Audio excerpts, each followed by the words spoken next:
감사합니다. 방금 소개받은 정현환이고요. 제 소속은 정확하게는 국립원예입니다. 예술이 아니고 국립원예 특작과학원이라고요. 지금 전주에 있습니다. 식물과 환경이나 식물 생리를 여러분들에게 알려드리게 된 거는 아까 소개해 주셨던 신구대학이나 환경대학이나 이런 데 강의를 가면서 그쪽에서 수목생리하고 식물생리 이런 걸 가르치게 됐어요. 근데 일반적인 대학에서 가르치는 식물생리하고요. 조경가든대학이나 전문대학에서 가르치는 식물생리학은 좀 달라요. 일반 대학에서 배우시는 식물생리학을 여러분이 배우시면 여기 앉아 계실 분 1시간 뒤에 다 나가세요. 필요가 없는 식물생리를 배우시는 거고요. 전문대학에서 가르치는 식물생리나 아니면 조경가든대학에서 필요한 식물생리는 깊이 있는 식물생리가 필요한 게 아니에요. 식물에 대한 이해를 한다 생각하시면 될 것 같아요. 생리라는 게 굉장히 어렵거든요. 생리라는 게 말 그대로 삶의 이치예요. 살아가는 이치를 다 설명을 하는 건데 이치 정도만 설명을 하면 되는데 이게 깊이 들어가기 시작하면 그 이치에서 너무 깊이 들어가서 수렁에 빠져갖고 헤어나오지 못하세요. 근데 대학 보통 4년제 대학에서 가르치시는 식물생리라는 거는 여러분을 위한 게 아니고요. 앞으로 계속 연구할 사람들을 위한 식물생리다라고 생각하시면 돼요. 그래서 좀 더 깊이 공부를 하실 거면 대학에서 식물생리를 배우시고요. 오늘 가르쳐드리는 식물생리는 저하고 여러분 제가 그냥 막 가르쳐드리는 게 아니고요. 4시간이 있지만 거의 2시간 정도는 여러분이 머리를 쓰셔야 되는 시간이에요. 지금 안 돌아가시던 머리, 안 쓰시던 머리를 지금부터는 쓰셔야 돼요. 쓰시면은 식물이 이해가 되실 거예요. 그 이해하는 시간이라고 생각을 하시면 돼요. 그래서 첫 번째 1시간, 2시간이 정말 중요한 시간이에요. 요거 못 쫓아오시면요. 뒤에 아무리 다른 얘기 해봤자 아무 의미가 없어요. 그래서 제가 그 슬라이드 굉장히 많이 있죠. 여러분 자료에. 하지만 가장 많은 시간을 할애하는 것이 요 첫 번째 시간이에요. 한 10장도 안 되는 것 같고 1시간 갈 거예요. 10장도 안 되는 거 가지고. 그만큼 굉장히 중요하다라고 생각을 하시고요. 그게 식물을 이해하는데 앞으로 여러분 조경가든대학이 됐든 시민정원사가 됐든 식물을 기르시다 보면 어떤 문제들이 발생을 할 거예요. 식물 생리를 배우는 가장 중요한 이유는 식물을 이해한다도 되지만 여러분들이 배우는 이유는 나중에 식물한테 어떤 문제가 생겼을 때 얘가 왜 이럴까에 대한 답을 찾아가는 거예요. 왜 이럴까에 대한 답을 찾게 되면 결국 그거에 대한 해결책을 또 찾을 수가 있겠죠. 그 해결책을 찾기 위해서 이유를 찾고 이유에 대한 방법을 찾는 거예요. 그게 식물 생리다라고 생각하시면 돼요. 대학에서는 그렇게는 안 가르쳐요. 여기니까 이제 그렇게 말씀을 드리는 거고요. 그럼 그 이유, 왜에 대한 대답을 찾아보자고요. 우리 옛날 속담에도 있죠. 핑계 없는 무덤 없다. 반드시 이유가 있어요.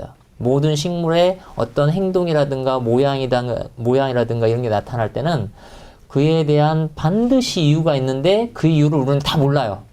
다 모르지만 식물 생리에서 얘기하는 것은 그 중에 80%, 90%는 그것을 설명을 할 수가 있어요.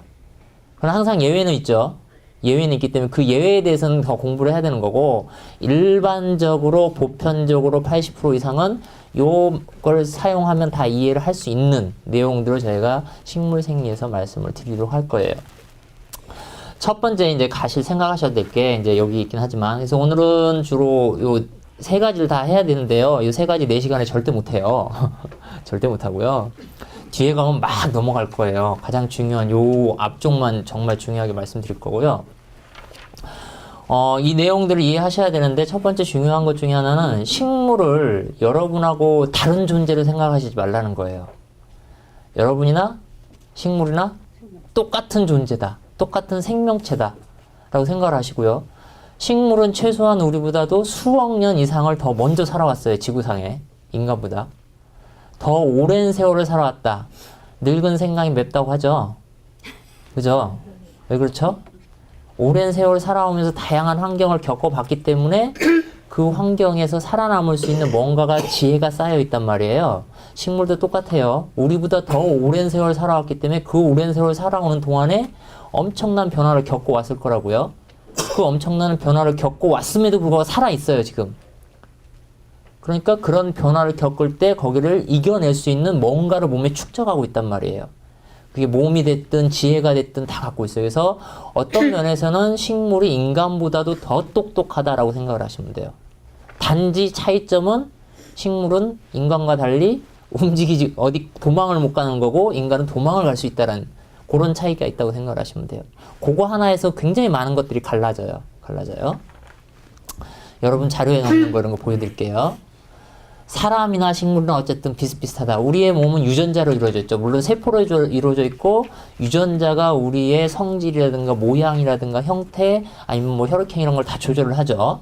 그런 유전자가 다른 생물들하고 얼마나 공통적으로 있냐. 식물을 보시면 18% 정도가 우리하고 똑같은 유전자를 갖고 있어요. 똑같은 유전자를 갖고 있다는 얘기는 뭐예요? 18%에 대해서는 공통점이 있다는 얘기예요. 물론 침팬지 같은 경우는 98%예요. 그러니까 침팬지는 98% 단지 2%만 인간하고 차이가 있을 뿐이에요. 거의 인간에 가까운 종이죠. 그러나 인간에게 가장 가까운 종이 침팬지이기 때문에 사실 침팬지를 대상으로 우리가 임상 실험을 하면 그죠? 인간에게 가장 알맞는 약이라든가 이런 거를 찾아낼 수가 있는데 침팬지 멸종위기 종이거든요. 그래서 함부로 쓸 수가 없어요. 그래서 그래도 가까운 게 쥐예요. 쥐가 92%나 돼요. 인간하고 굉장히 유사하죠.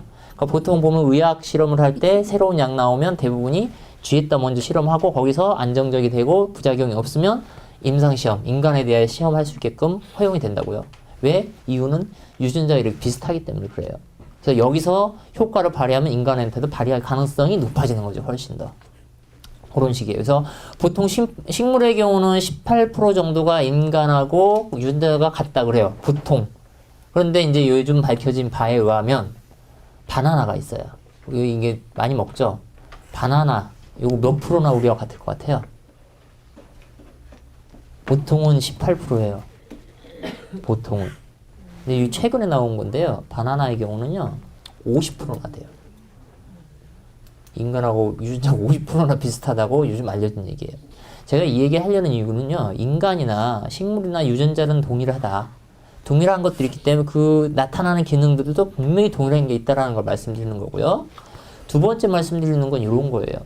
우리가 이제 큰 것도 볼 때가 있고 적은 것도 볼 때가 있죠. 어떻게 보면 옛날 우리 조상들이 하던 얘기가 똑같아요. 인간은 소우주라는 말을 많이 사용을 했죠. 그거하고 비슷한 개념을 설명해 드릴게요. 이게 뭘 것 같아요? 맨 왼쪽에 있는 그림. 이건 나뭇잎이에요. 나뭇잎에 있는 잎맥의 모습이에요. 막 갈라지면서 막 뻗어 있고 서로 엉켜 있고 그죠? 서로 연결이 돼 있죠. 이런 모습들하고요. 이건요. 뿌리로 보이세요? 사람의 혈관이에요. 인간의 혈관이 몸 안에서 저런 식으로 다 뻗어 있어요. 뻗어 있으면 서로 엉켜 있고 해서 비슷한 느낌을 갖고 있죠. 요건요. 요건 뭐로 보이세요? 요거 오른쪽에 있는 거. 아마존에 있는 강물의 모습이에요. 희한하죠? 작은 것부터 큰 것까지 전체적인 모습을 보면 어쩜 뭔가 닮아 있죠. 그죠? 그래서 사람은 자연에서 벗어나지 못한다. 인간이나 자연이나 비슷하다. 물론 이때 이 얘기는 자연이라는 건 생명이 있는 자연을 얘기하는 거예요. 보통 자연하면 생명하고 생명이 있는 걸로 생각을 하시잖아요. 근데 제가 이제 좀 이따 말씀드릴 텐데 자연은 생명이 있는 걸 얘기를 하지 않아요, 원래. 우리가 이제 자연이라든가 우주로 가게 되면 그때부터 생명이 사라져요. 생명과 무생물의 완전히 반대가 되는, 그러니까 우리는 보통 생명이라는 개념을 자연을 쓰게 되는데 원래 자연이라는 건 생명체를 뺏어가려고 존재를 하는 거예요. 생명체를 뺏어가려고. 좀 이해를 하시긴 어렵겠지만 그 부분 나중에 또 설명드리도록 할게요. 자, 이렇게 되고요. 오늘 지금부터 이제 생물을 좀 얘기를 할게요. 식물. 여러 가지 용어가 있는데요. 식물. 여러분이 식물을 배우시잖아요. 식물 생리를 하시잖아요. 그럼 식물이 뭔지는 알고 가야 될 거 아니에요. 그죠? 식물 뭐라고 생각하세요? 이거 어려운 용어 있죠. 광합성을 통해 스스로 먹이를 생산하며 배에서 발생하여 포자를 생산하는 이배체 세대와 포자가 싹터 정자, 난자의 배우자를 형성하는 반수체 세대를 거쳐 일생을 바치는 세대 교본의 생활사를 갖는. 어렵죠? 그죠? 여러분이 흔히 아시는 것들이 대부분의 식물이에요. 용어는 원래 식물학에서 하는 용어는 이렇게 어려운 용어를 써요. 근데 가장 중요한 것 중에 하나는 광합성을 통해서 스스로 먹이를 만든다. 그 다음 여기는 어렵죠. 요 얘기가. 그죠? 근데 이 뒷부분은요. 모든 생물이 다 갖고 있는 거예요. 모든 생물이. 사실 모든 생물은 아니고 박테리아 이후부터는 다 나타나는 거예요. 우리도 마찬가지로 여기가 있어요. 배에서 발생해서 포자를 생산한다라고 돼 있는데 이배체 세대가 되어 있고, 그러니까 이배체 세대라는 거는 정자, 난자가 만들어지면 이배체가 돼요. 그 다음 우리 몸에는 정자도 있고 여성분들에게는 난자가 있죠. 그러니까 정자, 난자가 있고 나중에 이게 다시 모아져서 하나의 생명체가 되고 이 과정을 다 겪게 돼 있어요. 그러니까 이 부분은 다 똑같아요. 여기까지는. 사람이나 식물이나 똑같은 상황인데 식물은 요 광합성을 통해서 먹이를 생산한다라는 게 굉장히 중요한 차이점이 하나 생기죠. 자, 그 다음에 또 주의하실 게 하나가 있어요. 요거 누군지 아시겠어요? 바닷속에 있는 해초예요. 해초. 해초. 그죠? 보통 우리가 해초라고 부르죠. 바닷속에 있는 요 해초는 식물일까요? 아닐까요? 보통 이런 질문을 하면 아니기 때문에 질문을 드리는 거예요. 그죠? 보통 우리가 해초라는 말을 쓰기 때문에 풀초, 당연히 식물이겠지라고 생각을 하시겠죠. 그죠? 그런데 식물학에서 얘기하는, 학문적으로 얘기하는 식물은 여기 제가 그래서 빨간색 써놨잖아요. 육상 생활을 하는 다세포 진핵식물. 육상 생활, 즉 육지에서 생활하고 있는 광합성을 하는 생물을 우리가 식물이라고 부른다고요. 얘들은 해초라고 부르지만 정확하게는 해조류. 해조류예요. 우리가 그냥 식물이라는 이름을 써주는 거지 정확하게는 해조류에 해당이 됩니다. 해조류. 해조류는 누구와 같냐? 오염이 되면 강에, 작년도 많이 나왔죠. 사대강에 가면 뭔가 많이 나오죠. 녹차, 라떼가 많이 나온 적 있죠. 그 녹차, 라떼에 들어가는 게 뭐예요? 녹조거든요. 녹조. 녹조류죠. 얘들하고 똑같은 거예요.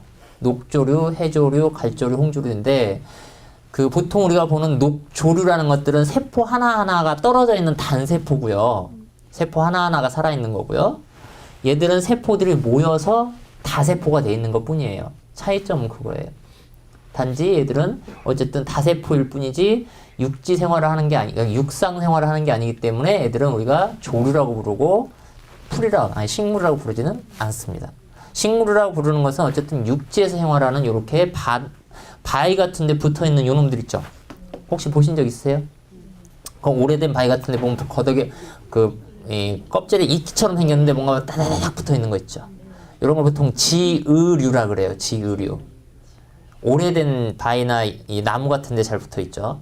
그런 게 있고요. 그 다음에 뭐 약간 습한 데 가시면 이끼 종류가 있죠. 그래서 이끼와 같은 얘네들, 이런 선태류라 그래요. 이끼 식물들. 얘네들도 식물이라 그래요. 그리고 고사리도 마찬가지 식물이라고 부르고요.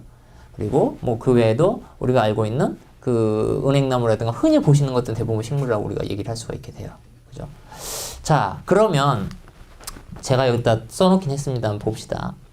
식물하고 여러분들하고 굉장히 비슷하다고 말씀을 드렸어요. 비슷한데 정말 중요한 차이점이 있어요. 정말 중요한 차이점. 인간과 식물의 차이점 중에 가장 중요한 걸 하나 찾아보세요. 식물 하면 떠오르는 게 뭐죠? 전부 다 광합성을 떠올리세요. 네, 전부 다 광합성을 떠올리세요.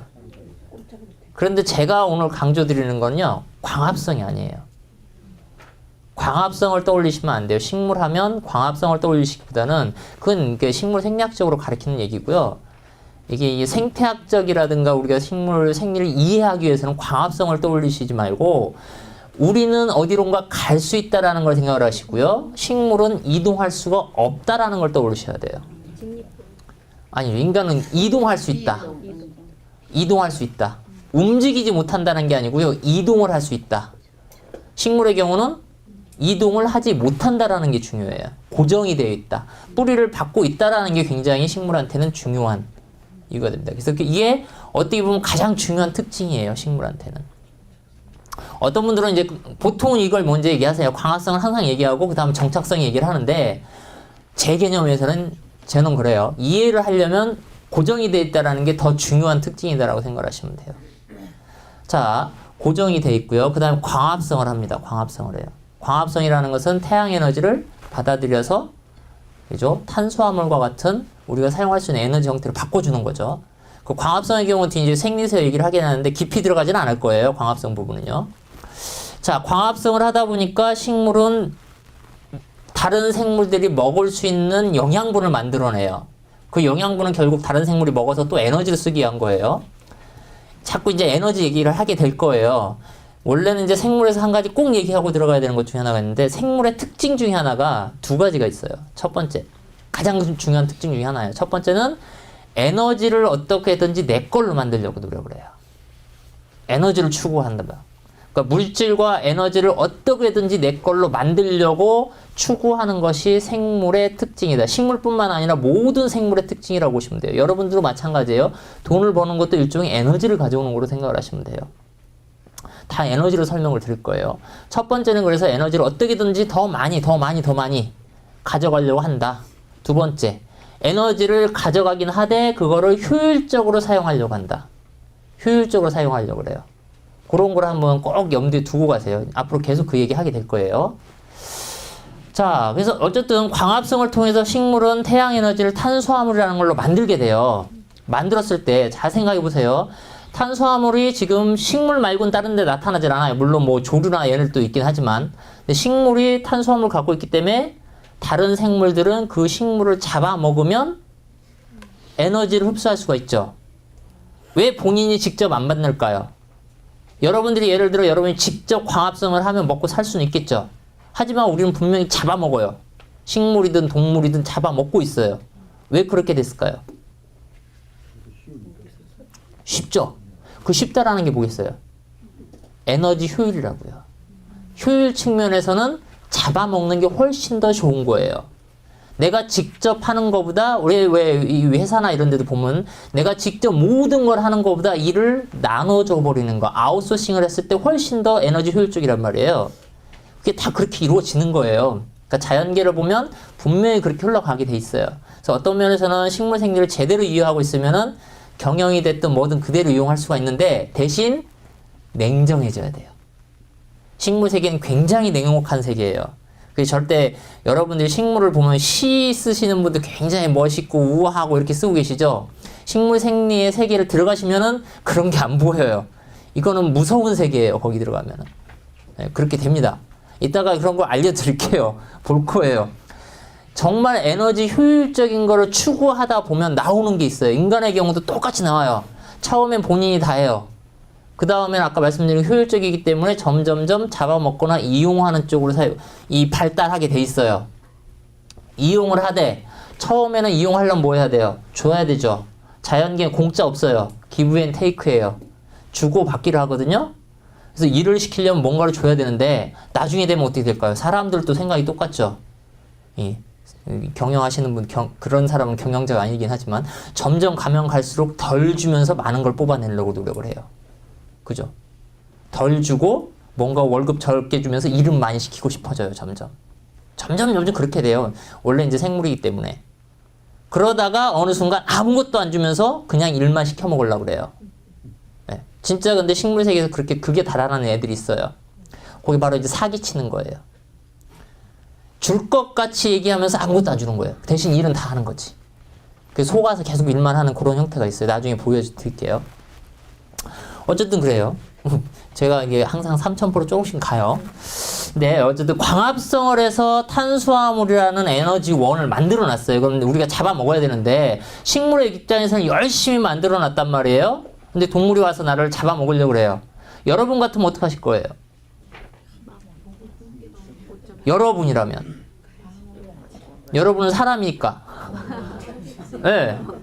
방법이 여러 가지가 있죠. 첫 번째, 나 잡아먹어라 하고 그냥 잡아먹히는 경우가 있어요.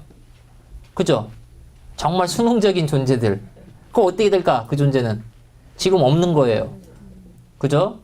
그러니까 환경, 일종의 스트레스하고 똑같이 말씀을 드릴게요. 스트레스가 왔을 때, 나 잡아 드세요 하고 잡아먹히고 난 죽어버리면 더 이상 생물로서 존재하지 않는 거예요. 반응 양상이에요, 여기다 항상. 첫 번째 그거예요. 두 번째는요. 뭘까요? 맞서 싸우는 방식이에요. 맞서 싸워야 되겠죠. 맞서 싸우는 방식이 있을 수 있고요. 세 번째는요. 그러니까 맞서 싸우는 방식에는 방어도 있고 공격도 있어요. 그거는 방어와 공격이 다 거기에 존재한다고 생각하시고요. 세 번째는 같이 죽는 건 어쨌든 내가 죽는 거잖아요. 그것도 맞서 싸우는 방식 중에 하나잖아요. 어떻게 하면 돼요? 도망가면 되죠. 굳이 뭐 싸우고 있어요. 도망가면 되지. 그죠? 우리는 다리가 달려서 도망갈 수 있잖아요. 그죠? 그래서 인간은 세 가지 방식 중에 하나 선택할 수 있어요. 죽든지, 싸우든지, 도망가든지. 식물은요? 도망가는 걸 못해요, 지금. 그죠? 그러니까 죽든지, 싸우든지 밖에 없어요. 그죠? 싸우는 방식에는 칼과 방패를 갖고 싸워야 될 거 아니에요? 그럼 칼과 방패에 대해서 한번 생각을 해보시라고요. 칼과 방패. 어떤 방식으로 싸울 수 있을까? 그거를 생각을 하셔야 돼요. 첫째, 어떻게 하면 싸울 수 있을까요? 요거 빼고라도 넘어가 드릴게요. 뒤에 거 보여드릴게요. 바로. 요런 것들이 식물이에요. 어떻게 하면 동물이 나를 잡아먹으려고 할 때 걔를 이겨낼 수 있을까요?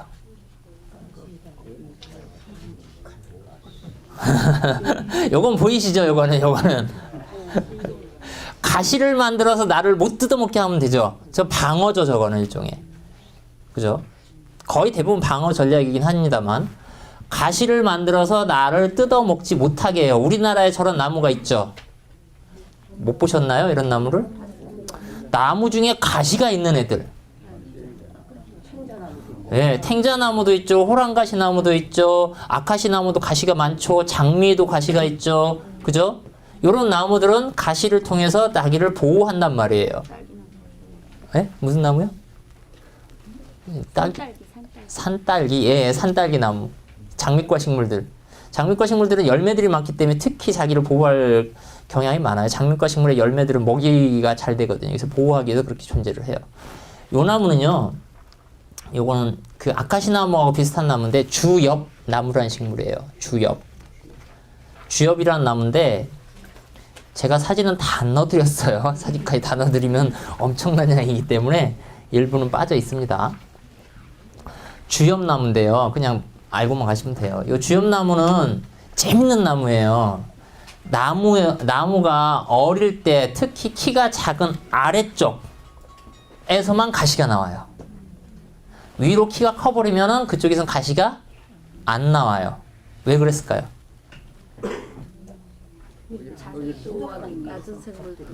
우리나라에 살고 있는 나무예요. 한국에 살고 있는 나무. 머리를 자꾸 굴리셔야 돼요, 지금부터는. 이 윤활유를 받고 치셔야 돼요. 우리나라에는 키 큰 동물이, 초식 동물이 있어요? 없죠. 기린이 우리나라에 있지는 않잖아요. 그죠? 코끼리가 한국에 살지는 않잖아요. 그죠? 있다고 해봤자 멧돼지에, 뭐 사슴에, 고라니에 아무리 커봤자 2m 이렇게 안 자라잖아요. 그들은 그러니까 나무에 풀이 잎이 나오면 어릴 때 밑에 있는 것만 따먹을 수 있죠. 얘들의 입장에서는 걔들만 방어를 해주면 되죠. 그러니까 키가 작을 때는 아래쪽에서 이렇게 가지를 내갖고 걔들이 뜯어먹지 못하게 하다가 위로 올라가 버리면 더 이상 자기를 뜯어먹을 곤충이라기보다는 동물이 존재할 수가 없는 나라죠. 그 위쪽에서는 가시를 만들 이유가 없어지는 거예요. 이유가 없으면 그 존재도 같이 사라지는 거예요. 이해되셨죠? 그래서 위쪽에는 그게 없어요. 안 나타나요. 주로 아래쪽에서만 가시가 나타난다. 이렇게 보시면 돼요. 이게 지금 식물 생리를 말씀드리긴 하는데요. 여러분 식민정원사 과정이죠. 제가 말씀드린 이 과정은요. 숲해설과 생태해설과 과정에 그대로 사용할 수 있는 내용들이에요. 그래서 시민정원사 하시지만 정원만 보시지 말고요. 그 식물을 갖고서 설명할 수 있으면은 더더욱 훌륭한 정원사가 되실 수 있어요. 앞으로는 정원의 개념이 안에서 뭐 가꾸고 하는 것뿐만 아니고요. 가꾸고 즐기고 세 번째가 요즘 넘어가는 게 체험이에요. 체험의 과정도 필요하거든요. 근데 그 체험을 하려면은 학생 뭐 알아야 설명을 해주죠. 이해를 하게끔 해줘야 되거든요. 근데 그런 과정이 정원 쪽으로 끌어들여야 돼요. 점점. 저희가 지금 숲이나 주로 식물원 이런 데서 하는 사람들만 이런 얘기를 하거든요. 근데 정원에서도 충분히 이런 얘기를 할 수가 있게 돼요. 나중에 보면 안에 있는 식물 갖고서도 설명할 게 굉장히 많아져요. 자, 얘는 가시로 방어를 했어요. 이건 누구로 보이세요? 물가에 자라요. 왼쪽에 있는 얘. 주로 이제 농이나 이런 데서 자라기도 하고요. 얘하고 비슷한 놈을 여러분들은 봄에 나물로 드세요. 네, 미나리. 그죠? 미나리처럼 꽃도 비슷하죠. 미나리 꽃 별로 보신 적이 없죠, 근데. 그죠? 이런 꽃이 펴요. 그것도 물에 또 자라요. 근데 이 미나리는요, 그냥 미나리가 아니에요. 독 미나리예요. 독을 만들어서 자기를 보호해요. 즉, 이 식물의 잎에는 독이 굉장히 강한 독이 들어있어요. 이거 코끼리가 뜯어먹으면 코끼리가 하늘나라 가버려요. 그 정도로 강한 독이 들어있어요. 그런 독초들이 많이 있죠. 그 독초들은 다 자기를 보호하기 위해서 동물이 조금이라도 뜯어먹으면 그 동물을 해를 가해버리는 거죠. 이건 완벽한 공격수단 중에 하나죠. 그죠? 독미나리가 있어요. 근데 다행히 여러분들이 이거 안 헷갈려요. 왜냐하면 대부분 못 보세요, 이 식물은. 네, 이거 우리나라에서 멸종위기 식물이거든요. 별로 없어요. 근데 나중에 혹시나 신구대학 식물원 가시면 볼 수 있어요. 네, 거기는 이제 희귀식물, 멸종위기 식물 보존하는 곳이기 때문에 요게 있습니다. 굉장히 위험하니까 뜯어드시지 마세요. 미나리가 굉장히 유사하게 생겼어요. 자, 이건 이해가 돼요. 가시로 방어하고, 그 다음 얘의 경우는 독으로 방어를 하고. 제가 여기다 보호하는 놈으로 요걸 또 하나 넣어놨어요. 이게 누군지 아시겠어요? 왼쪽에 있는 밑에? 예? 예, 프렌치 라벤더인데요. 라벤더의 종류가 많이 있어요. 그 중에 이제 프렌치 라벤더인데, 라벤더예요, 라벤더. 라벤더는 향기가 나죠. 이 라벤더 같은 보통 이 식물도 우리가 허브라고 불러요, 허브. 허브의 경우도 향기가 나죠. 우리가 꽃에서 나는 향기는 보통 꽃에도 향기가 나죠. 꽃에 있는 향기는 왜 날까요? 네, 벌이나 나비와 같은 곤충을 끌어들이기 위해서 향기가 나는 거예요. 그죠? 자, 얘에 있는 꽃들을 다 자르면 향기가 날까요, 안 날까요? 나죠. 허브의 경우 보통 향기 나는 식물을 우리가 허브라고 부르죠. 도대체 쟤들은 왜 꽃이 없어도 잎이나 줄기에서 향기를 낼까라는 생각을 해보셨어야 돼요. 이유 없는 건 반드시 없거든요. 반드시 이유가 있어요. 왜일까요? 분명히 꽃의 경우는 곤충을 불러들이기 위해서 나는 거예요. 근데 꽃이 없는데도 불구하고 향기를 내요, 얘들은. 없을 때도 내요. 그죠? 곤충 불러들일 이유가 없는데도 불구하고 그런 향기를 내뿜고 있어요. 왜 그럴까요? 네. 방어는 방어예요, 분명히. 누군가를 유혹하는 목적이 아니라 이번은 방어할 목적으로 사용을 하는 거예요. 이 향기라는 게 일종의 기름, 그 정유 성분인데 이 정유 성분이 어떻게 방어를 하냐? 곤충을 죽이는 목적으로 만들어진 게 아니에요. 얘들은 일종의 살균제 역할을 해요. 아주 작은 미생물들을 죽일 수 있는 일종의 농약이라고 보시면 돼요. 살균제 역할을 하는데 사람 코에는 좋게 느껴지는 거예요. 인간의 코에. 인간의 코에는 좋게 느껴지는데 이게 있어요. 분명히 살균제라고 말씀드렸죠. 그러면 독이죠, 일종의 독. 이것도 일종의 독이라고 보시면 돼요. 독인데 굉장히 미약한 독이죠. 굉장히 미약한 독인데 자, 여러분들이 감기에 독감이 올 것 같다 싶으면 뭘 하죠? 그 예전에? 예방접종을 하죠. 예방접종은 뭐예요? 독감하고 비슷한데 걔의 무장 해제를 시켜서 우리 몸에 넣는 거죠. 그럼 아주 힘이 약한 독이 온 거죠. 그럼 우리 몸 어떡하죠? 걔를 이겨낼 수 있는 물질을 만들어내죠. 갑자기 독감 기운이 들어오면 이겨낼 수 없지만 약한 독감에 바이러스가 들어오면 그걸 이겨낼 수 있는 저항물질, 항생물질을 우리 몸에서 스스로 만들어낸단 말이에요. 그거하고 똑같이 생각하시면 돼요. 농약이 아주 독한 놈이 우리 몸에 들어왔을 때는 우리는 분명히 죽을 수도 있어요. 심하게 앓을 수도 있어요. 근데 얘네들은 미생물만 죽일 수 있는 정도의 독일 뿐이에요.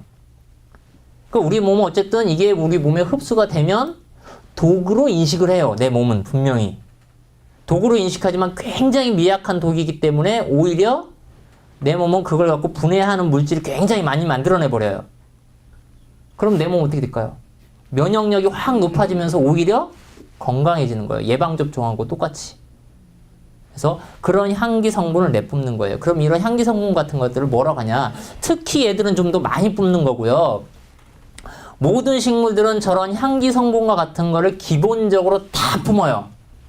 오랫동안 살아왔기 때문에. 기본적으로 다 그런 냄새를 내뿜는데 냄새를 맡을 수도 있고 못 맡을 수도 있는 거예요. 사람은 그 향기의 성분의 농도가 진하냐 약하냐에 따라서 다 달라지는데 그런 향기 성분에 해당되는 걸 우리가 다른 말로 뭐라고 할까요? 여러분이 많이 아시는 용어예요. 네, 살림욕에 가장 많이 사용하는 피톤치드가 바로 그런 성분들이에요. 다 피톤치드라는 게. 그러니까 피톤치드라는 게 뭐냐면요. 뒤에 제가 나오긴 할 텐데 잠시만요. 파이토 플러스 살균하는 치드, 피톤치드라고 하죠. 그래서 피톤이라는 거는 식물이라는 뜻이에요. 치드는 킬링, 죽인다는 뜻이에요. 즉 식물이 죽이기 위해서 내뿜는 물질, 다른 생물을 죽이기 위해서 내뿜는 물질을 보통 피톤치드라고 얘기를 해요. 그래서 여기는 방향성 물질들마저도 전부 다 피톤치드에 해당이 돼요. 사실은. 피톤치드에 해당되는데 피톤치드에 해당되는 물질이 또 따로 정리를 하고는 있어요. 그래서 그 중에 가장 많이 나오는 게 여러분 많이 아시죠? 피톤치드 하면은 무슨 나무인지 아세요? 편백나무. 편백나무. 그래서 편백나무 저기 남해에 가시면 편백나무 숲도 있고 막 산림욕장 개성을 돼 있고 막 그래요. 근데 이제 제가 아쉬운 것 중에 하나는 저 야생화 있다고 했죠? 자생식물이 전공인데 편백나무 우리나라 식물 아니에요. 이거 일본 특산 식물이에요. 네, 일본 특산 식물이에요. 일본 특산 식물인데 한국 특산 식물이 하나가 있어요. 구상나무라는 놈이 있어요. 구상나무가 순위상으로 2위예요. 네, 구상나무에서도 피톤치드가 굉장히 많이 나오는 식물이에요. 그래서 우리는 우리의 특성에 맞춰서 사실은 구상나무 숲들을 좀 많이 만들어서 그것도 산림욕장이나 뭐 치유숲이나 이런 데 사용하면 좋겠죠. 앞으로는 점점 늘어나긴 할 거예요. 자, 그 다음에 요거 보이세요? 요 위에 오른쪽에 있는 요 꽃? 누군지 아세요? 꽃 처음 보시나요? 그렇죠. 만지면 착 움츠러드는 놈. 이게 미모사죠, 미모사. 신경초라고 얘기하는. 미모사는 도대체 왜 이렇게 쫙 움츠러들까? 왜 움츠러들어요? 탁 건드렸을 때 움츠러든단 말이에요. 꽃을 보호하기 위해서 꽃 없어도 움츠러들어요. 왜요? 이렇게 넓게 펼쳐져 있다가 곤충이 우리가 만진다라는 곤충이 먹으려고 하는 거 똑같이 생각하시면 돼요. 곤충이 먹으려고 탁 깨물어요. 그럼 어떻게 될까요? 촥 움츠러들었어요. 그러면 곤충의 입장에선 이 식물이 전혀 안 움직이고 있을 텐데 갑자기 촥 빠른 속도로 움츠러든단 말이에요. 그럼 이게 이 움직이네 깜짝 놀래겠죠. 그게 첫 번째. 놀래켜서 도망가게 한다. 두 번째는요. 처음 봤을 때 이렇게 널찍했어요. 먹을만 했어요. 그죠? 살이 토실토실 올라 있었어요. 뜯어먹으면 좋겠다고 딱 한 입 물었는데 갑자기 바람이 쭉 빠지면서 이렇게 뼈만 남았어요. 먹을까요? 먹을 게 없어지는 거죠. 그러니까 두 번째. 그런 식으로 스스로 방어하는 방식이 되는 거예요. 자, 보면 얘들은 독을 만들거나 가시를 만들거나 아니면 피톤치드를 내뿜거나 아니면 몸을 이렇게 움직여갖고 스스로를 보호해요. 그런데 스스로의 힘으로도 안 되는 경우가 있어요. 여러분이 아무리 내가 날고 기고 해도 내가 어떤 무기를 만들어내도 나보다 더 뛰어난 존재는 분명히 있어요. 그 존재가 와서 여러분들한테 있는 뭔가를 뺏어가려고 그래요. 어떡하실 거예요, 이제? 그렇다고 죽을 수는 없잖아요. 그죠? 죽을 수는 없잖아. 어떡할래요? 방어도 해야 되는데 지금 내 혼자로는 방어하거나 공격을 해야 되는데 지금 나 혼자서는 절대 해결이 안 돼요. 어떻게 하실 거예요? 종자를 많이 봤어요. 네, 그건 이제 나중에 최후의 방법이고요. 어떻게 하면 되죠? 유인. 유인? 뭘 유인해요? 너 열로 들어와. 누굴 들어오라고 할 건데? 아니 잡아먹지도 못한다니까요 이제는. 그런 방법을 다 동원했는데 불구하고 식물만 똑똑한 거 아니거든요. 동물들도 거기에 맞춰서 계속 서로 바꿔와요 몸을. 그걸 보통 공진화라 그래요. 진화는 같이 이루어져요. 일방적으로 한쪽에서만 똑똑하게 가진 않아요. 우리가 뭔가 방법을 고안하면 그걸 또 깨트리는 사람들 있죠. 예를 들어 이 보안 시스템 생각하시면 돼요. 인터넷 이제 보안 시스템을 누군가 만들면 그걸 또 깨는 사람 있죠. 그걸 깨면 또 그걸 보완해서 또 만들고 보안을 계속 이렇게 바뀌어가는 거예요. 식물하고 동물의 관계도 계속 그렇게 돼요. 어떻게 할까요? 그래서 많이 줘요? 그럼 많이 주는 것도 일종의 내가 지금 뺏기는 거잖아요. 돈 받는 거를 찾으면 먼저 하겠죠. 예. 여러 가지 방법이 있는데요. 최근에 발견된 거예요. 최근에요. 이건 최근의 연구 결과인데 내가 어쩔 수 없을 때 여러분이 스스로 해결할 수 없을 때 누구한테 어떻게 해요? 누군가의 도움을 받아야 되죠. 내 스스로 힘이 안 될 때는 누군가의 도움을 받아야 돼요. 분명히. 그럼 누구의 도움을 받을까요? 예를 들어 이런 식물이 최근에 알려진 거예요. 이게 누구냐면 요거예요. 담배예요. 담배. 여러분이 아시는 담배, 여기 좀 나이 드신 분들은 농사를 접으신 분들은 담배를 알 거고요. 담배는 굉장히 키가 커요. 우리 재배하는 종은 굉장히 키가 큰데 요건 일종의 야생담배예요. 우리나라에는 없는 야생담배인데 담배라는 식물을 생각을 해보세요. 굉장히 독이 많죠. 그죠? 그 웬만한 동물들은, 웬만한 곤충들은 걔를 갉아먹으러 오지를 못해요. 그럼에도 불구하고 담배를 갉아먹으러 오는 곤충이 존재를 해요. 걔는 왜일까요? 저 담배의 독을 이용해서 자기를 보호하기 위해서 그걸 갉아먹는 거예요. 어쨌든 그 독을 이용해서 자기를 보호하려다 보니까 이 독 자체는 또 면역이 돼 있어. 그렇게 계속 진화를 한다고요. 그럼 이 식물의 입장에서는 자기를 갉아먹으러 오는 그 곤충을 어떻게든 이겨내야 되는데 이놈이 이미 나의 독을 다 면역이 돼버렸어요. 혼자서는 이게 해결할 방법이 지금 없어요. 그거 어떻게 할까요? 대체식물. 네? 대체식물. 대체식물? 막 내가 새로운 걸 만들어내요? 물론 새로운 게 또 그 독을, 걔를 죽일 수 있는 독을 새로 만들어내면 되겠죠. 근데 그런데 시간이 오래 걸려요. 그래서 지금 말씀하셨던 그게 나온 거예요. 얘들이 곤충한테 아까 얘기했던 애벌레가 와서 입을 씹어 먹거나 하면은 얘네들 자체에서 아주 미약한 향기가 나와요. 사람은 맡을 수 없는.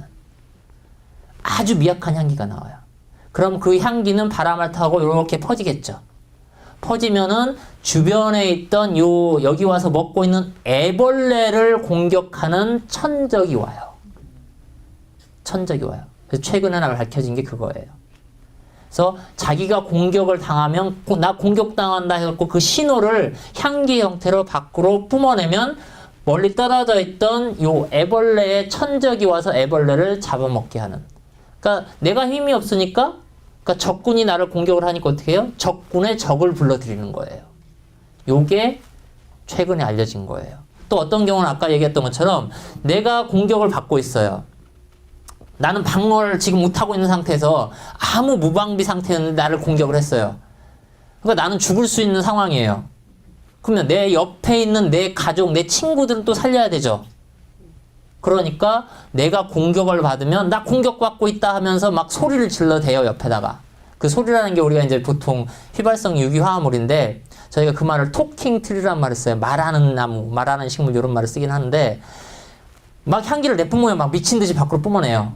그럼 주변에 있던 나하고 같은 종류의 식물은 제가 공격받고 있구나. 그렇다고 가서 도와줄 거예요? 도와주러 갈 수는 없잖아요. 아 그래 너 미안하지만 너는 그래 공격당하 죽었고 대신 나는 살아남을게.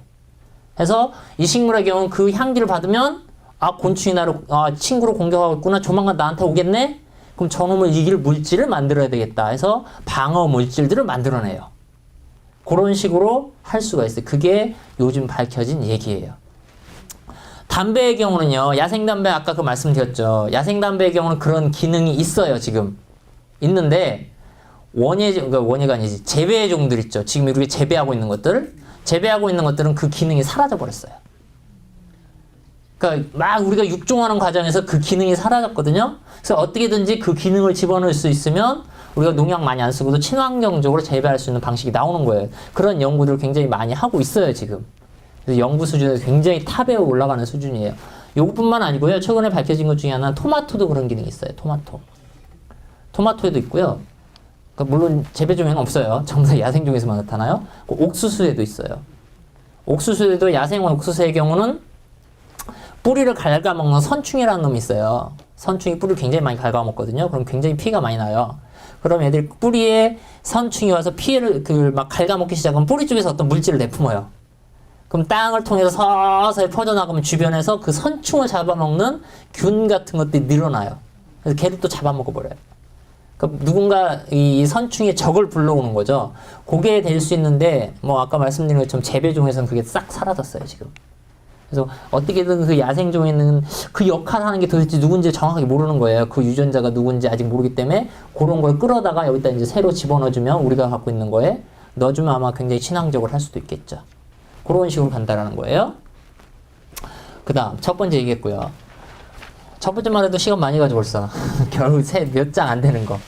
두 번째, 사실은 앞에 있는 거 관련돼서 이제 정말 또 중요한 것 중에 한 두 번째, 식물의 생존과 진화에 대해서 말씀드릴게요. 여러분들 생각하세요. 여러분들이 살아가는데 중요한 게 아니고요. 내가 생존하는데 중요한 거. 지금 살아남는데 중요한 거. 없으면 죽는 거. 이 장기간 말고요. 짧은 시간 내에. 네. 짧은 시간 내. 짧은 시간이라고 해도 뭐 길어야 한 달. 이렇게 생각하시면 돼요. 길어야 한 달 내에 없으면 죽는 거. 무슨 문제가 생기면 죽을 수 있는 게 뭐가 있을까? 꼭 있어야만 할 거. 찾아보세요. 물, 산소, 햇빛, 사람이요, 사람. 햇빛 없어도 한 달 없어도 살죠. 그죠? 인간 없어도 살아요. 햇빛이 왜 필요한데요? 나중에 물론 비타민 D 만들어내고 하겠지만 그건 나중 없어도 당장 사는 데는 지장 없어요. 너무 춥거나 더우면 안 돼. 그렇죠. 적당한 온도. 그죠? 온도 잘 찾아야 되는데 보통 그거 못 찾아내는데. 또 뭐가 있어요? 예. 먹을 게 있어야 되죠. 먹을 거. 한 달 굶고 살 수 있는 분 없죠? 있으실지도 몰라요. 요가 하시는 분들. 도 닦으시는 분들은 가능할 수도 있어요. 그 이유는 단순해요. 뭐 한 달을 안 먹고 사실 수 분들도 있어요. 가끔 보면 기인들 있죠. 그 이유는 간단해요. 아까 제가 말씀드렸죠. 생물이 살아가는데 꼭 필요한 거 뭔가를 계속 추구한다고 했죠. 에너지거든요. 우리가 먹는 것은 음식을 먹는 것은 먹어서 몸 안에서 음식을 통해서 에너지를 만들기 때문에 필요한 거예요. 즉 몸에서 만들 수 있는 에너지를 누군가가 공급만 해주면 안 먹어도 돼요. 먹지 않아도 돼요. 비슷한 게 있죠. 우리가 뭐 몸이 안 좋으면 갑자기 여기다가 다 꽂죠. 링거를 꽂죠. 직접 먹지 않아도 링거를 꽂으면 포도당이 들어가서 에너지를 만들어주기 때문에 가능한 거예요. 세포에 직접적으로 에너지 공급할 수 있으면 죽지는 않아요. 그러니까 핵심은 에너지라고요. 에너지. 음식을 먹는 이유도 바로 에너지를 섭취하기 위한 거예요. 동시에 몸을 만들어내는 일종의 무기 양분들을 또 필요로 하는 거예요.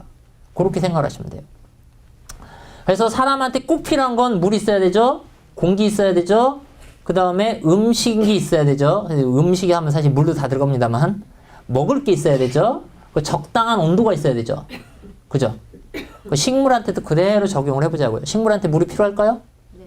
꼭 필요하죠. 그 다음 공기는요? 공기 꼭 필요하죠. 공기가 꼭 필요한데 우리는 공기 중에 누구를 쓰죠? 사람은 산소만 필요하죠. 이산화탄소 필요 없죠. 우리 몸에는. 산소만 필요로 해요. 식물은요. 산소도 필요하고 이산화탄소도 필요하다는 거죠. 그게 차이점이에요. 그죠? 그 다음은요. 또 뭐가 필요할까요? 우리는 먹을 게 필요했어요. 먹을 거. 식물한테는요. 먹을 게 필요한데 그 먹을 게 과연 뭘까를 생각하셔야 돼요. 식물한테. 네. 뭘까요? 식물한테 먹을 게 과연 뭘까요? 분명 물은 앞에서 이미 얘기했고 먹는 거 아까 말씀드렸지만 먹는 건 결국 뭐를 위해서? 에너지를 만들기 위한 거랬죠. 그럼 식물한테 에너지원이 누구냐를 생각하시면 돼요. 즉 햇빛이죠. 첫 번째는 햇빛이죠. 햇빛이 가장 중요한 에너지원이란 말이에요. 그러니까 햇빛이 반드시 식물한테는 필요하다. 두 번째 또 뭐가 필요하죠? 우리가 먹는 것 속에는 탄수화물, 지방, 단백질도 있지만 그 외에도 그 안에 철분, 칼슘, 나트륨과 같은 무기 양분이 있죠. 무기 양분도 식물한테 분명히 필요로 해요. 걔들은 어디서 올까요? 토양에서 온단 말이에요. 그죠? 그럼 토양은 식물이 살아가는데 꼭 필요한 걸까요? 그렇지 않아요. 네, 제가 항상 얘기하는, 아까도 말씀드렸잖아요. 이런 질문은 아니기 때문에 한다고. 거기다가 제가 또 꼭이라고 넣었어요. 꼭. 이런 건 다 틀려요. 꼭, 절대, 반드시 이런 건 무조건 틀리는 거예요. 무조건이란 말 쓰면 안 되는데 예. 꼭 절대는 없어요. 99.9%는 있어도 100%는 없어요. 100%는 있을 수가 없어요. 과학적으로도. 그죠? 꼭 필요한 건 아니에요. 토양이 하는 일은 식물한테 필요한 거의 대부분을 줘요. 햇빛만 빼고. 햇빛만 빼고는 토양이 식물한테 모든 걸 다 해줄 수가 있어요. 그래서 중요해요. 중요하지만 토양이 하는 일 중에 가장 중요한 거는 물하고 양분을 공급해 주는 일이에요. 근데 물은 이미 아까 옆에 얘기했죠. 그 다음에 중요한 건 무기 양분이라고요. 토양이 식물 생장에 꼭 필요한 게 아니고 무기 양분이 중요한 거예요.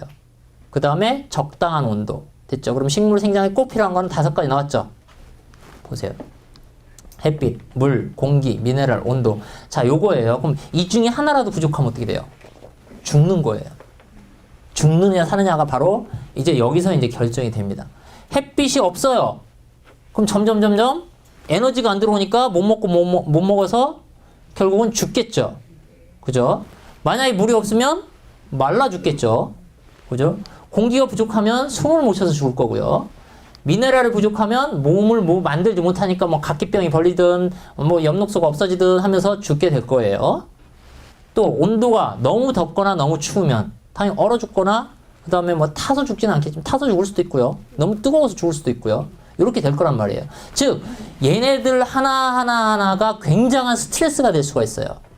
그 스트레스가 왔을 때 아까 사람 어떻게 했죠? 그냥 받아들여서 죽거나 맞서 싸우거나 아니면 도망쳐 버린다. 그죠? 여러분들이면 이제 어떻게 할까 생각하셔야 돼요. 자, 햇빛 봅시다. 아까 제가 식물은 육상 생활을 한다고 했죠. 육상 생활이라고 하지만 육상에는 물속도 있어요. 호수나 이런 데도 분명히 육상에 해당되죠. 원래 옛날에 식물들은요, 얘기하는 게 물속에서부터 탄생했다라고 얘기를 해요. 그냥 넘어가세요. 그 깊이 들어가기 시작하면 어려우니까요. 물속에서부터 시작해서 나중에 육지로 이렇게 나왔다 이렇게 생각을 하시면 돼요. 자, 물속이라는 환경을 한번 생각해 보세요. 물속. 물속에는 햇빛이 많을까요? 깊이 들어가면 들어갈수록 햇빛이 덜 들어가죠. 그러니까 당연히 햇빛 부족하죠. 그 다음에 물은요. 물은 옆에 널렸죠. 그죠? 공기는요. 물속에 들어가면 숨쉬기 쉬워요? 쉽진 않죠. 그러니까 부족한 거 맞죠? 미네랄은요. 많을까요? 그냥 바다가 아니라 땅 위에 있는 물이라고 말씀드렸어요. 땅 위에 있는 물. 바닷속이면 미네랄 엄청나게 많겠죠. 그러나 일반적인 호수라든가 강에 있는 경우는 미네랄이 부족할 수가 있어요. 다음 온도는 이건 무시하고 하세요. 아직은. 지구 초기는 굉장히 따뜻했어요. 굉장히 따뜻했어요. 전 지구가 다. 그러니까 이건 신경 안 써도 되죠. 자, 여기서 나왔어요. 자, 여기에 봤을 때 햇빛 부족하죠. 공기 부족하죠. 미네랄 부족하죠. 3가지나 지금 부족하죠. 환경 요인 5가지가 있는데 그 중에 3가지가 지금 스트레스로 온 거예요. 뭔가 부족해요. 어떻게 하실 거예요? 부족하니까 반응은 부족한 대로 그냥 없으니까 그냥 죽어. 그거 없어졌어요. 끝. 그거는 우리 논의 대상. 논의 안 할 거예요. 그 다음은요. 부족하지만 나는 이걸 갖고 살 거야. 그죠? 부족하지만 나는 이걸 먹고 살래 하고 적응하고 있는 애들이 누구예요? 지금 우리가 물속에 살고 있는 애들이라고 생각하시면 돼요. 그죠? 또 하나의 방법은요. 이거 봤더니 물속은 이렇게 부족한데 잠깐 눈을 이렇게 돌렸어요. 누가 내 치즈를 옮겼을까 보셨어요? 책들? 내 창고에 치즈는 점점점 줄어들고 있는데 거기만 보고 살 거예요? 물론 그걸 나눠 먹으면서 살면 돼요. 계속 어떻게 해야 돼요? 새로운 돌파구를 찾아야 되죠. 환경 스트레스 왔을 때 계속 거기 있을지 새로운 돌파구 찾아갈지 새로운 돌파구를 봤어요. 육지를 한번 봤어요. 햇빛 굉장히 많아요. 땅 위라. 근데 문제는 하나 있어요. 물은 없네. 땅 위니까. 주로 어디 있을까요? 땅 속에 들었네요, 물이. 그죠? 공기 많죠? 미네랄 땅 속에 많죠? 온도는 아직도 적합해요. 환경을 보니까 어때요? 여기는 3가지나 스트레스가 왔지만 여기는 스트레스가 하나밖에 없어요. 스트레스가 하나밖에 없어요. 어디를 선택하실 거예요? 육지를 선택하실 거예요? 용감하신 분들이네요. 왜일까요? 여기에서 탄생을 했는데 새로운 세상으로 나가야 된단 말이에요, 지금. 새로운 세상으로 간다는 건 굉장히 모험이에요, 모험. 지금 보면 굉장히 쉬워 보이죠? 그러나 내가 살던 터전을 버리고 간다는 게 엄청난 모험인 거예요, 지금 식물한테는. 그러니까 여기서 이제 갈라지는 거예요. 나는 부족하지만 여기서 살래, 그래도. 사람하고 똑같아요. 부족하지만 여기서 만족하고 살련다. 그럼 여기에 적응을 해야 되겠죠. 그래도 나는 도저히 여기서 안 되겠어. 더 나갈래. 새로운 걸 가야 되겠어. 근데 여기서 굉장한 문제가 발생할 거예요. 조금 이따 말씀드릴게요. 일단 여기서 적응하고 있는 애들 봅시다. 물속에서 햇빛이 부족하지만 나는 살아야 되겠어요. 그러면 최대한 햇빛을 어떻게든지 많이 받아야지 먹고 살겠죠. 어떻게 만드실 거예요? 최대한 햇빛을 많이 받으려면 잎을 넓혀줘야 되겠죠. 잎을 넓게 하고 또 위로 올라가. 물 위로. 물 위로 올라가는 건 이제 뒤에서 말씀드릴게요. 그럼 밖으로 나가는 셈이잖아요. 그거는 일단은. 예, 밖으로 나가는 방법이잖아요. 나가기 위해서 분명히 올려요. 말씀하신 게 맞아요. 두 번째 방법인데 일단 물속에 있는 애들만 생각해 보세요. 어떤 햇빛을 많이 받으려고 하면 일단 잎이 넓어져야 최대한 요 안테나가 넓어져서 햇빛을 많이 받을 수 있겠죠. 그 다음은요. 그러니까 올리는 거는 좀 전에 말씀하셨다니까요. 그건 다음 수순이에요. 다음 수순. 키 크는 것도 다음 수순이고요. 여기 혁신적인 생각을 하셔요. 혁신적인 생각을 하셔요. 요즘 창조경제 얘기하는데 식물은 이미 창조경제 옛날부터 다 해왔어요. 혁신은 다 해왔어요. 이게 왔다 갔다 해. 색깔을 푸르게 하면 안 돼요. 색깔을 푸르게요? 푸르게가 맞을까요? 흰 옷과 검은 옷을 생각을 하시면 돼요. 바로 이런 데서 확 바뀌는 거예요. 그 햇빛을 들어올 게 색깔을 조금 얇게. 햇빛이 잘 왔을 때 햇빛을 다 붙잡아야 되겠죠. 식물의 입장에서는. 붙잡으려면 식물 색깔이 무슨 색깔이 돼야 될지 생각하셔야 돼요. 어두운 색이에요? 밝은 색이에요? 어두운 색이 돼야 적은 빛이라도 다 흡수를 해서 내 걸로 만들 거란 말이에요. 그죠? 그래서 식물은 아니지만 바닷가 가면 그 모습을 딱 볼 수 있어요. 바닷가 주변에 있는 둥둥 떠다니는 애들은 대부분 녹색이에요. 그래서 점점 깊어지면 홍색이 나타나요. 약간 붉은색이 나타나요. 더 깊어지면 갈색이 나타나요. 깊을수록 빛이 부족하기 때문에 더 많이 흡수하기 위해서 잎의 색깔이 어두워진다는 거죠. 이게 바닷가에 해당되는 게 아니에요. 근데 여러분 식물을 기르시는데 직접 관여가 돼요. 특히 집에 있는 식물들. 생각해 보세요. 집에 있는 식물 중에 보면 잎이 넓은 애들이 있어요. 그죠? 천남성, 필로덴드론 같은, 필로덴드론 하면 또 모르시나요? 셀룸, 콩고. 그러니까 실내 정원식물을 좀 아시는 분들만 알 텐데, 잎이 널찍한 애들이 있어요. 자, 걔들을 보시면서 생각할 게 있어요. 쟤는 잎이 넓으니까 기본적으로 햇빛이 밝은 곳에 살까요? 햇빛이 없는 곳에 살까를 생각을 하셔야 돼요. 식물생님 그런 얘기를 하자는 거예요. 잎이 넓어졌다는 얘기 뭐예요? 햇빛을 많이 받기 위해서 넓어진 거죠. 자, 여기서 이제 혼동이 와요. 햇빛을 많이 받기 위해서 넓어졌으니까 어디로 보내면 돼요?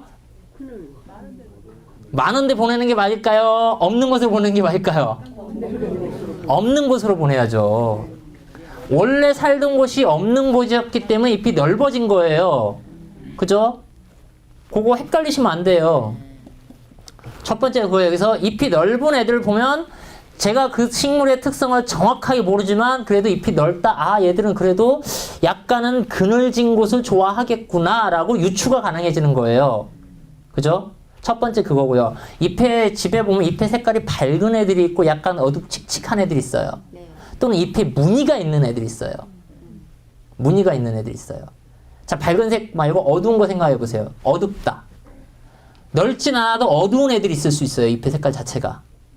어둡다는 얘기는 빛을 내가 많이 받으려고 어두워진 거죠. 그럼 어디로 보내야 돼요? 역시나 그늘진 곳으로 보내셔야 된다고요. 그죠? 근데 잎의 색깔이 밝은 걸 띠고 있는 경우가 있어요. 왜 밝은 색을 띱까요? 걔들은? 우리가 밝은 옷을 입으면 빛이 반사하기 때문에 밝은 색을 띠는 거죠. 그러니까 식물이 밝은 색을 띠고 있다는 얘기는 빛을 나는 반사하겠다라는 거죠. 그죠? 잘 생각하셔야 돼요. 빛을 반사하기 때문에 내가 밝은 색을 띠고 있어요. 원래 살던 곳이 어디예요? 빛이 많이 들어오는 곳이었다는 얘기죠. 빛이 많이 들어왔기 때문에 너무 많은 빛은 나 싫다. 좀 튕겨내자 하고 튕겨내버리는 거예요.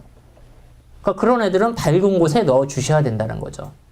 무늬종들은 대부분이 빛이 밝은 곳에서 있었기 때문에 무늬를 만들어내는 거예요. 무늬를. 근데 그런 식물들을 어두운 곳에 넣으면 무슨 일이 생길까요? 더 이상 빛을 반사시킬 이유가 없어지죠. 그죠? 빛이 적기 때문에 이제는. 예전엔 빛이 많은 데 있었기 때문에 반사를 시켰는데 빛이 적은 곳으로 가버리면 더 이상 빛을 반사시킬 이유 자체가 없어져요. 존재의 이유가 없어요. 그럼 반사시켰던 그 색소들은 어디 갈까요? 사라져버려요. 그래서 집에서 여러분들이 스킨답소스 아시죠? 많이 키우시죠? 워낙 잘 자라니까. 스킨답소스 중에는 무늬가 들어가 있는 스킨답소스가 많아요. 알록달록, 대부분 노란색이지만 노란색은 흰색이 무늬가 따닥 들어가 있죠. 처음에 사왔을 때 본 무늬가 잘 들어있어요. 그러다가 실내에서 계속 기르다 보면 어떻게 돼요? 무늬가 없어지고 어느 순간 녹색밖에 안 나와요. 왜요? 빛이 너무 부족하니까. 밝은색 무늬는 분명히 햇빛을 튕겨내려고 만들어졌는데 자꾸 이제 부엌이나 이런데 햇빛 잘 안 들어오는데 집어넣거든요, 분명히. 그러면 그 무늬는 있을 이유가 없는 거예요. 그래서 사라져 버려요. 그런 식으로 생각을 하시면 돼요. 이해되셨죠? 자, 그 다음에 아까 말씀하신 것처럼 햇빛은 넓어지는 걸로 해결하거나 어두워지는 게 해결할 수 있어요. 또 하나의 방법은 나가면 돼요. 더 많은 데로, 그죠? 나가야 되겠는데 땅 위를 볼까요? 물이 없어요, 물이. 어떻게 해결하실래요? 나가서 햇빛은 받아야 되겠는데 나갔다가 내가 잘못하면 죽겠어. 이런 경우 어떻게 하면 될까요? 사람을 얘기할까요? 여기 아리따운, 제 남자니까 아리따운 아가씨가 있고요. 여기도 아리따운 아가씨가 있어요. 여기는 있고 싶은데 여기도 끌려. 어떻게 할 거예요? 그렇죠. 양다리를 걸쳐야죠. 양다리. 양다리 작전. 그죠? 어떻게 하면 돼요? 물은 많은 데가 여기 물속이잖아요. 그럼 뿌리라고 해당되는 거를 이 뿌리는 물속에 담궈놓고 뭐마요? 잎만 이렇게 올려놓으면 되죠. 그죠? 그러면 햇빛 충분히 받을 수 있죠. 물도 충분히 먹을 수 있죠. 그게 누구하고 비슷해요? 요즘 많이 보시는 수련이라든가 연꽃 같은 애들이 그런 곳을 선택을 한 거예요. 양다리 작전을 선택한 거예요. 그죠? 양다리 작전을 선택을 했으면 사실은 걔들이 전 지구를 덮어야 되는데 문제는 전 지구는 물만 있는 게 아니거든. 대부분 육지거든요. 그냥 땅이거든요. 그러니까 더 많은 에너지를 차지하려면 결국 육지로 나가야 돼요. 나갈 수밖에 없어요.